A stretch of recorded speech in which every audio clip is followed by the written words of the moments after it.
CNN national security analyst John Kirby is a retired Rear Admiral in the U.S. Navy who was a spokesman for both the State and Defense Departments in the Obama administration. The views expressed in this commentary are his own. The United States took a shellacking today at the United Nations, when 128 countries voted to denounce President Donald Trump's decision to recognize Jerusalem as the capital of Israel.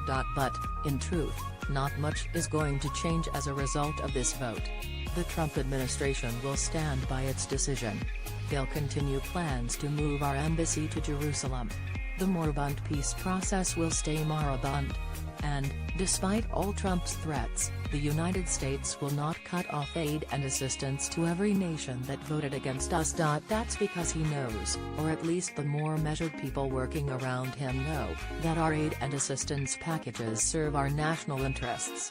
Even the State Department spokesperson walked it back a little, reminding the press that Thursday's vote is not the only factor the administration would take into consideration in dealing with our foreign relations.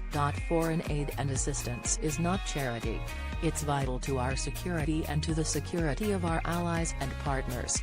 We contribute to the economic growth, development, security and humanitarian needs of numerous countries, and that helps ensure those countries' problems don't blow up into larger, longer stability problems in the region, which we may then need to expend more blood and treasure to address. Even Trump's much-touted national security strategy acknowledges, we aid others judiciously, aligning our means to our objectives, but with a firm belief that we can improve the lives of others while establishing conditions for a more secure and prosperous world.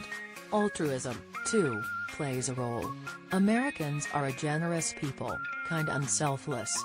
And very often, we help other people simply because it's the right thing to do, such as in the wake of natural disasters or in the event of pandemic illness, famine or civil war.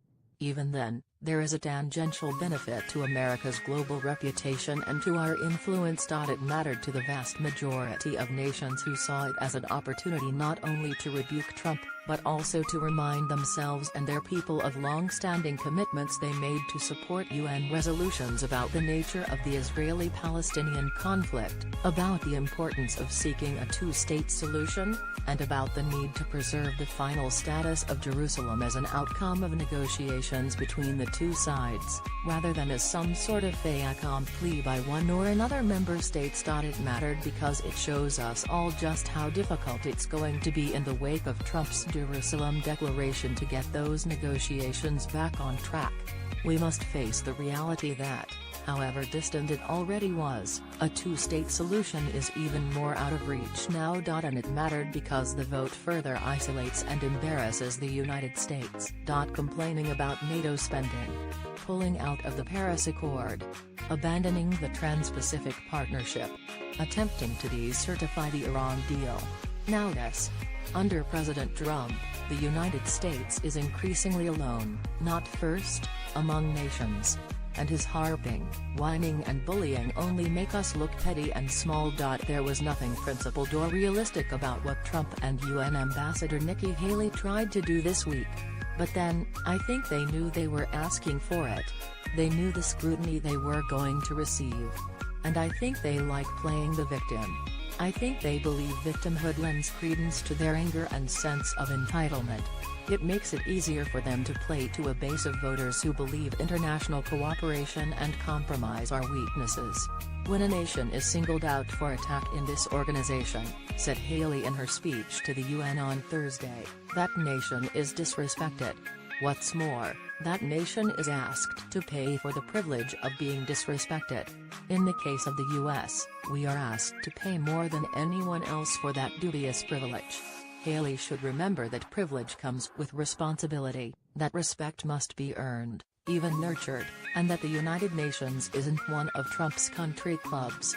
It's a deliberative body of sovereign states who have just as much right to express their will as we do.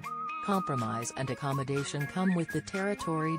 She should remember, too, that the only good nation who singled the United States out for attack today was the United States itself, when Trump decided making good on a campaign pledge was more important than making good on a commitment to peace in the Middle East. Our power, great as it is, doesn't give us the right to dictate or to bully.